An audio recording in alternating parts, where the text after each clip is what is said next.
Assalamualaikum warahmatullahi wabarakatuh. Halo semuanya. Siapa nih di sini yang suka jalan-jalan sama sambil nyobain makanan khas daerah? Nah, di video kali ini aku dan teman-teman semuanya bakal ngomongin soal wisata gastronomi. Mungkin banyak yang belum tahu ya tentang wisata gastronomi itu apa. Jadi, wisata gastronomi ini adalah cara seru buat menikmati berbagai kuliner sambil mengenal lebih dalam tentang budayanya dan sejarahnya di suatu tempat. Dan di Indonesia ini makanan bukan cuma kebutuhan sehari-hari saja, tetapi juga ada cara buat mengerti lebih dalam tentang asal-usul dan tradisi kita.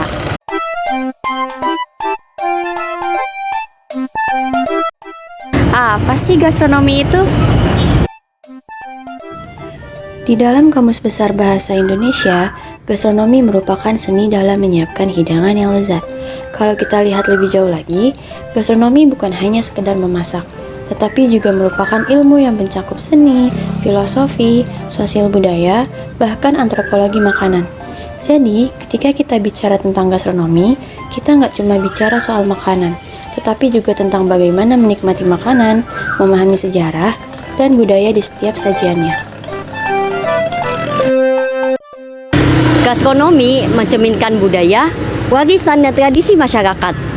Dorongan keingintahuan masyarakat tentang sosial budaya makanan pada suatu daerah tertentu menjadikan kegiatan gastronomi sebagai salah satu cara mempromosikan pemahaman di antara budaya yang berbeda dan membawa masyarakat lebih dekat dengan tradisi makanan yang diminati. Dalam konteks gastronomi Indonesia, makanan Nusantara dianggap sebagai local genius, warisan dan martabat nenek moyang bangsa Indonesia yang perlu dilestarikan dan dikembangkan sebagai karakter bangsa untuk membangun keberlanjutan kehidupan manusia. Kuliner turisme di Indonesia menarik minat wisatawan karena kekayaan dan keunikan kuliner yang tersedia di berbagai daerah. Tiap daerah di Nusantara menawarkan hidangan yang mencerminkan kekayaan budaya dan tradisi lokalnya. Itu dia ulasan tentang bagaimana gastronomi sebagai lambang kebudayaan Indonesia. Pertama, kita coba bubur AC. Ini adalah salah satu kuliner Betawi yang wajib kita coba nih. Jadi bubur AC ini nggak kayak bubur biasa lainnya. Jadi dia tuh spesial banget karena disajikan dengan kuah semur atau yang orang Betawi sebut itu AC dan asinan. Banyak sumber yang menceritakan bahwa bubur nasi merupakan salah satu jenis kuliner yang dibawa oleh masyarakat Tionghoa. Konon bubur nasi sudah ada di Tionghoa sejak 238 Masehi. Nah, ditilik dari bahan-bahan yang digunakan, hidangan ini mencerminkan kebudayaan masyarakat Betawi yang multikultur. Setidaknya dalam semangkuk bubur AC terdapat pencampuran 3 kebudayaan, yaitu Tionghoa, Timur Tengah, dan Eropa.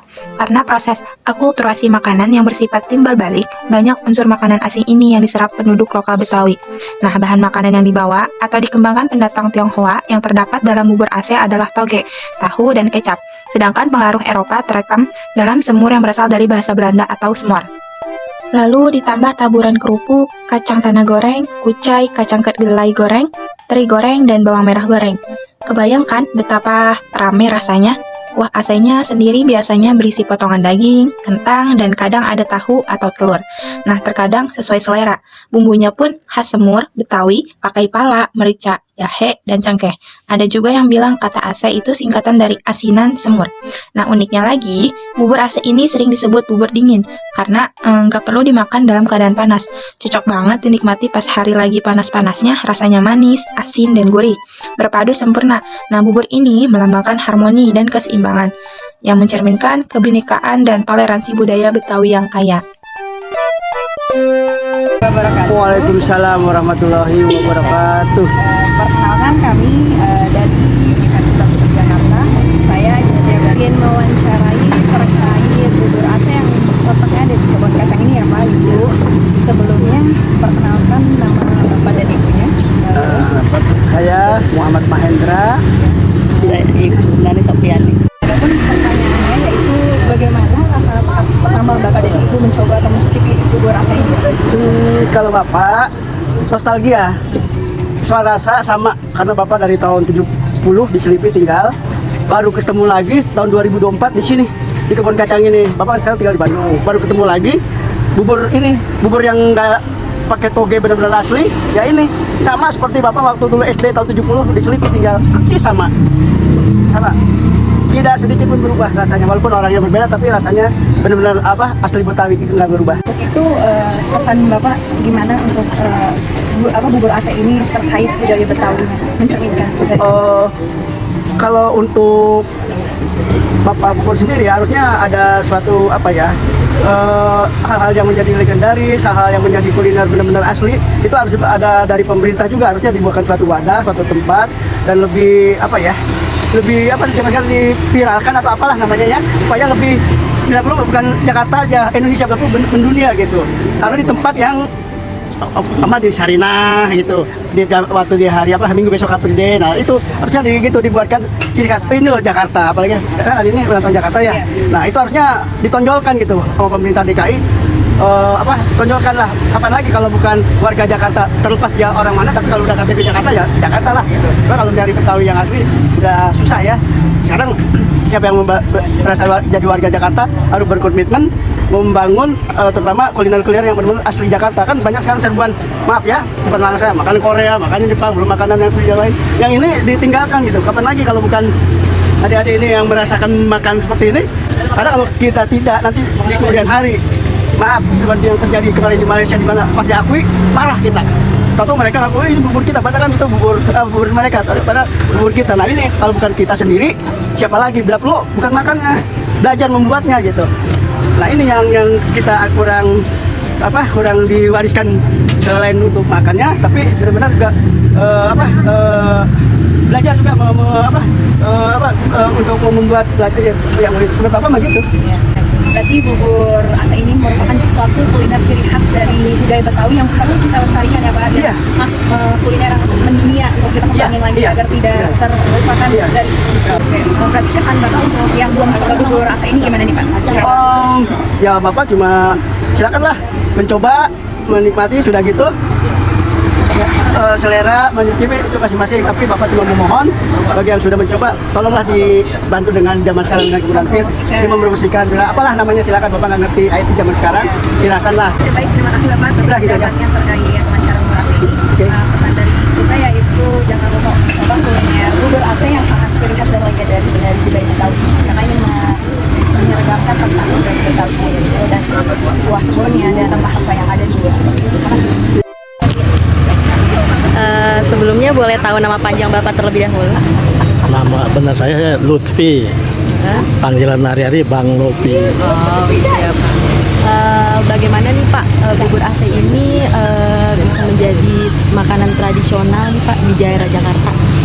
Alhamdulillah, karena sekarang selama sering-sering ada liput-liput. Sekarang udah mulai tahu itu deh. Ya makasih Bu. Ya udah mulai tahu deh gitu. Selama ada liput-liput, kadang-kadang anak-anak ngaku juga kemarin anak-anak yang udah mulai mudah-mudahan nanti lebih ini lagi. Berarti banyak banget tuh Pak yang udah pada tahu di sini dan ngeliput juga ya Pak. Oke, kalau alasan Bapak memilih berjualan bubur AC ini tuh apa Pak? Kalau saya dari kayak udah turunan dari orang tua, warisan gitu. Warisan. Udah generasi ketiga saya nih. Dari ibu saya, mpok saya nih. Tiga. Berarti udah banyak cabangnya juga ya? Enggak, kalau saya di sini aja. Oh, di sini aja. Enggak ada cabang. Oh, enggak ada cabang. Berarti tetap di sini aja. Di sini aja. Bapak generasi ketiga. Ketiga. Oh. Terus boleh minta kesannya nih Pak berjualannya? Bagaimana? Seperti apa perjalanannya Bapak? Perjalanan, ya alhamdulillah sih jalanan masyarakat. Ya jalan ya jaga lumayan lah gitu.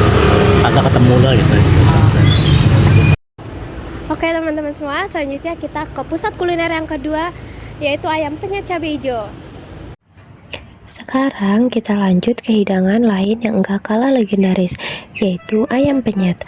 Sejarah ayam penyet di kebun kacang ini dimulai sekitar tahun 1980-an dan langsung jadi favorit banyak orang. Ayam penyet ini berasal dari Jawa Timur yang terdiri dari ayam yang digoreng lalu dipenyet sampai pipih dan disajikan dengan sambal hijau, lalapan, dan nasi. Salah satu tempat yang viral adalah ayam penyet Asipit. Antreannya selalu panjang setiap hari.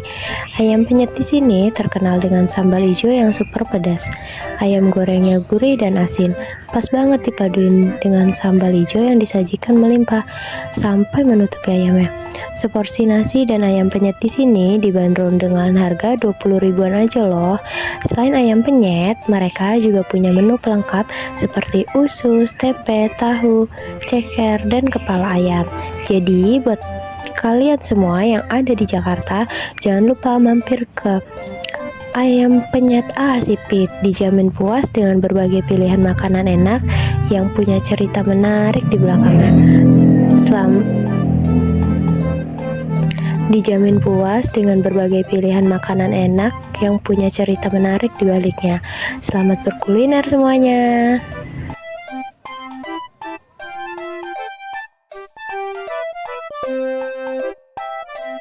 Sekarang ini aku lagi bersama Mas siapa? Dengan Rizky Reza Bahlat. Untuk Mas Rizky nih, Mas Rizky itu berjualan ayam penyet itu sudah berapa lama ya? Udah lumayan lama sih teh, dari 2017. 2017. Iya. Kalau misalnya ini alasan Mas Rizky itu memilih untuk berjualan ayam penyet itu kenapa sih? Jadi alasannya ya pengen sekaligus belajar aja, pengen kerja sambil belajar sambil dapat ilmunya, siapa tahu kan kedepannya bisa buka sendiri. Kayak untuk Mas Rizky ini aku mau tanya, kenapa ayam penyet ini tuh dinamakan ayam penyet cabai hijaunya Asipit? Ya mungkin karena bosnya sipit kali ya, tanya emang sipit katanya sih. Berarti awal mulanya itu karena memang bosnya itu sipit, jadi dipanggilnya ayam penyet Ya. sambal hijau Asipit. Oh ya, kenapa ayam penyet di sini tuh populer? Bisa populer mungkin karena kita fokus sama kualitas kali ya, mungkin. Soalnya kita kualitas nomor 1 sih, setiap kuliner kayak gitu. Kalau misalnya kita lihat di sini kan banyak juga ya Mas yang dagang ayam penyet cabai hijau. Kira-kira apa sih yang lebih membedakan ayam penyet Asipit ini dengan ayam penyet yang lain? Kayaknya ayam semuanya sama sih teh, cuma yang membedakan mungkin dari sambalnya aja. Kalau bumbu semuanya sama sih, setahu saya. Ya sambalnya mungkin takarannya aja kali teh yang beda-beda. Ya. Oke Mas, mungkin segitu aja kali ya pertanyaan dari kami. Terima kasih ya Mas. Selamat siang Kak, dengan nama siapa? Nama aku Anissa. Nama aku Betari. Oke, di sini Kakak tahu ayam sambal hijau itu dari mana? Aku tahu ayam penyet Asipit ini dari TikTok, terus pernah viral juga di TV. Terus gimana nih reaksi Kakak udah nyobain ayam ini, rasanya gimana apa gimana gitu? Jujur, menurut aku enak banget, tapi kepedesan kalau buat aku yang nggak suka pedas. Tapi kalau misalnya buat orang-orang Indonesia yang suka pedas sih, ini pasti enak. Ya emang. Karena di sini Kakak udah berapa kali nih makan di sini kira-kira? Aku udah 3 kali sih. 3 kali. Aku udah baru sering pertama ya? kali. Pertama kali. Tapi gimana nih buat Kakak bakal mau makan lagi nggak gitu buat kesini lagi? Pasti sih, Pasti enak. ya. Iya. Terima kasih ya Kak. Iya. Jadi buat teman-teman yang ada di kota Jakarta, jangan lupa cobain kuliner yang ada di Kebun Kacang. Oke, setelah mengulas sejarah singkat dari makanan yang ada di Kebun Kacang ini, ternyata wisata gastronomi ini punya banyak manfaat loh. Pertama itu, gastronomi dapat membantu melestarikan budaya dan tradisi kita. Nah, ketika orang dari luar daerah atau dari luar negeri datang untuk mencicipi makanan khas kita, mereka juga otomatis akan belajar tentang budaya di kita. Nah, lalu yang kedua itu, wisata gastronomi itu akan menciptakan peluang ekonomi. Nah, contohnya itu banyak destinasi wisata yang memanfaatkan gastronomi ini sebagai cara untuk menciptakan lapangan kerja dan bisnis baru bagi masyarakat lokal. Misalnya itu meningkatkan permintaan untuk makanan lokal dan juga meningkatkan kebutuhan bahan baku lokal yang pada akhirnya bisa membantu petani dan produsen lokal. Setelah mengulas sejarah kulineran tersebut, Indonesia ini dengan segala keragamannya punya potensi besar di bidang wisata gastronomi. Dengan mengembangkan sektor ini, kita nggak cuma bisa meningkatkan perekonomian, tapi juga melestarikan warisan budaya kita. Jadi, mari kita dukung dan promosikan gastronomi lokal kita dan ajak dunia merasakan kelezatan rasa Indonesia ini. Sekian dulu video kali ini. Jangan mencoba kulineran khas di Kebun Kacang dan nikmati setiap gigitan yang penuh dengan cerita dan sejarah. Sampai jumpa di video berikutnya.